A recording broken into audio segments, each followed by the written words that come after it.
Yo, lu di sana kan? Gue pengen curhat nih. Hati gue lagi kagak enak banget. Gue kan udah bikin YouTube channel kan, dan lumayan lah dapet tractionnya. Tapi komentar-komentarnya ada bilang thank you, gue memberikan motivasi buat berkarya. Padahal gue kan bukan siapa-siapa. Gue secara akademis juga terbelakang. Gue gak punya aset miliaran. Gue kagak sukses.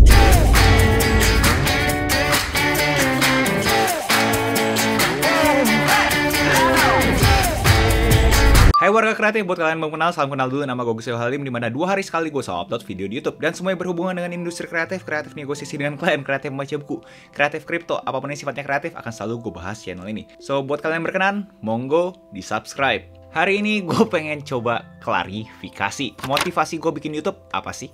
Gue bisa bilang mungkin gue ada motivasi yang makro, ada motivasi yang mikro. Dan motivasi makro gue yang udah gue pernah ngebahas di video-video gue sebelumnya, tapi kalian mungkin nggak lihat karena itu di akhir video. Gue mau menjadikan gue sebagai kelinci percobaan. Dimana di Indonesia itu punya stigma negatif terhadap perkontenan. Dimana kita harus membuat konten receh atau konten sampah untuk kita bisa mendapatkan penghasilan yang lumayan dari konten. Tahu tanpa konten receh kita nggak mungkin bisa hidup. Ya karena viewsnya kecil. Oleh karena itu gue pengen ngetes ke nih orang yang asistensi digitalnya 0, lalu coba di konten edukasi yang shotnya gini-gini doang, produksi maksimum 30 menit, edit maksimum 2 jam, upload 2 hari sekali, apakah memungkinkan bisa mendapatkan pendapatan yang lumayan dan bisa memenuhi kebutuhan hidup di ibu kota Indonesia. Dan gue juga sudah pernah menyajikan di video-video ini, dan gue berani konklusikan bisa. Tapi apakah semua orang memulai dari 0 sama kayak gue? Nolnya gue mungkin sama nolnya kalian beda. Yes, gue ngerti. Di 2021, content creator adalah salah satu profesi yang sangat menjanjikan dan diinginkan banyak orang. Bahkan sekarang ada jargon creators ekonomi yang menjadi perhatian mancanegara. Kemarin salah satu content creator nama yang centang biru, namanya Urofi, nantang gue sesuatu yang asik. 3 hari intensif workshop persembahan Urofi dan Agus Leo, dimana kita akan share proses di belakang konten kreatif kita. Lu kagak bakal mau ketinggalan ini.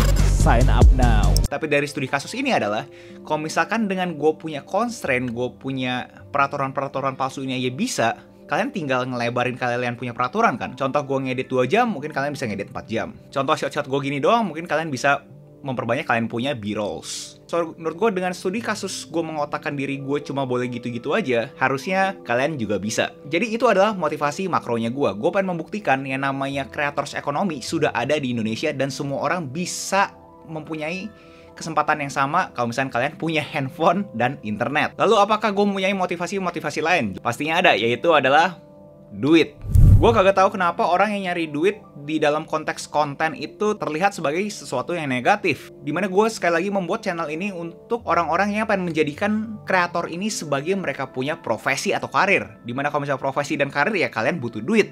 Gue tahu mungkin ada beberapa dari kalian bilang, bro nggak boleh tuh ngedepanin duit, yang penting tuh passion. Jujur gue hidup udah lumayan lama di bumi ini dan gue sampai sekarang aja kagak tahu passion gue apa. Jadi dibanding gue mikir-mikir terus apa passionnya gue mendingan beraksi dan mencari duit. Jadi di poin ini simpelnya gue pengen cari duit, makanya gue aktifin YouTube channelnya gue.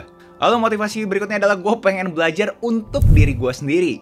Pertama, internet skill menurut gue makin sangat dibutuhkan. Sambil waktu berjalan, internet skill itu menurut gue makin banyak dibutuhin, bukannya makin turun. Lalu seperti yang Richard Feynman bilang, if you want to master it, teach it. Kalau misalkan lu pengen menguasai sesuatu, ajarinlah ke orang lain. Oleh karena itu kenapa gue suka share gue punya book notes dan gue elaborasiin di dalam bentuk video essay. Ya jujur aja itu karena buat kepentingan gue sendiri, karena gue pengen belajar, karena gue pengen coba menguasai. Lalu motivasi kecil gue adalah ego. Gue belum pernah ngebahas buku ini, Denial of Death, Ernest Becker. Karena menurut gue bukunya lumayan disturbing, terutama buat kalian yang close-minded. Dimana di buku itu beliau argue bahwa semua aksi orang itu berkorelasikan dengan mereka tidak mau mati. Oleh karena itu semua orang mempunyai ego masing-masing. Jadi dari core message-nya itu masuk ke gue punya thought process, dimana gue sudah beruntung hidup di zaman yang sudah mempunyai akses internet. Dan secara logika harusnya internet itu masih akan ada ratusan tahun ke depan, kecuali amit-amit terjadi sesuatu yang tidak diinginkan. Dan menurut gue unik aja ya sekarang kalau misalnya ada keturunan dari gue yang nonton gue di ratusan tahun ke depan. Hai, ini buyut gue ya. So, menurut gue itu menarik. Bro, ini beneran ini semua motivasi lu, bro. Gue kagak nyangka lu. Gue pikir lu tuh bener-bener orang yang baik, pengen ngajarin kita semua. Ternyata ego lu tinggi banget, bro. Gue berasa sangat fair kalian berasa seperti itu setelah konsumsi video gue ini. Dan mungkin beberapa dari kalian juga kaget ternyata gue ngelakuin ini nggak cuma demi konten edukasi.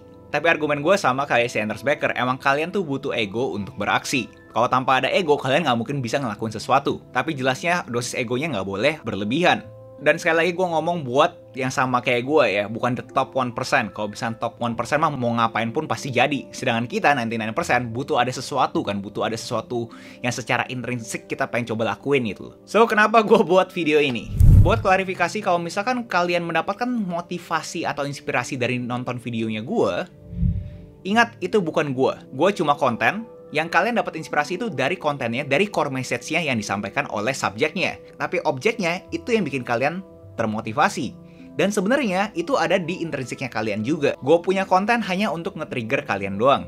Kedua, gue mempunyai harapan besar dengan gue ngebuka pendapatan karir digitalnya gue, bisa memberikan orang insentif untuk mencoba di konten edukasi juga. Gue kagak naif, namanya konten sampah dan konten receh menurut gue akan selalu ada. Tapi menurut gue yang disayangkan adalah kalau misalkan orang itu akademisnya bagus, cara storytellingnya juga bagus, malah lari ke konten receh. Seperti biasa, orang-orang pasti bilangnya bukan salah orangnya, tapi salah sistemnya. Nah, gue pengen kasih lihat nih, ternyata sistemnya itu nggak cuma memberikan reward ke orang-orang yang receh doang loh. Sistemnya juga memberikan reward ke orang-orang yang tidak receh. Gue sama sekali tidak ada problem dengan konten receh atau konten sampah. Gue tahu at the end of the day namanya media sangat diasosiasikan dengan hiburan. Kagak semua orang pengen belajar di sosial media. Tapi buat kalian yang tidak mempunyai masalah finansial, yang mempunyai privilege, yuk kita buat stigma Indonesia lebih positif lagi. Dan ya, itu semua akhirnya gue bisa mengeluarkan dari dadanya gue. Dan kalau misalkan orang nanya lagi segala macam motivasi gue di YouTube, gue bisa tinggal kasih video ini ke mereka. Dan apakah gue bakal selalu tetap upload 2 hari sekali? Pastinya kagak guys, gue juga udah pernah ngomong dimana gue mau beresin gue punya bank konten secepatnya. Abis itu gue pengen coba naikin gue punya production value. Dengan gue menaikkan gue punya production value, artinya gue udah pasti kagak mungkin bisa ngedit cuma 2 jam. Dan di samping itu kalian juga tahu gue bakal ada namanya Creators Academy, dimana ada 3 bulan extensive program. Gue bakal ngebantu kalian untuk membuat karir digitalnya kalian. Gue pengen ngeberesin tuh semua modul-modul yang ada di Creators Academy tersebut. Dan udah sampai sini gue juga pengen minta bantuan dari warga kreatif. Sebenarnya tipe konten gue tuh ada berapa sih? Buat gue pengen bikin segmentasi aja sih. Dimana yang paling gampang kan gue ada Kultum, itu gue nge-review buku. Tapi kadang-kadang gue juga ada kayak social commentary gitu kan, kayak terhadap kreators ekonomi, terhadap netizen Indonesia. Itu ngomonginnya apa ya guys ya? Ya pokoknya gue pengen lebih rapi, gue pengen punya program-program gitu. Buat kalian yang mempunyai ide lain terhadap program apa yang bagus dan cocok sama gaya videonya gue, kalian juga bisa bantu komen di bawah atau kalian bisa DM aja gue di Instagram. Itu aja guys, jangan lupa like, comment, subscribe, nyalain notifnya, share ke teman kalian, and I'll see you in next video. Salam kreatif.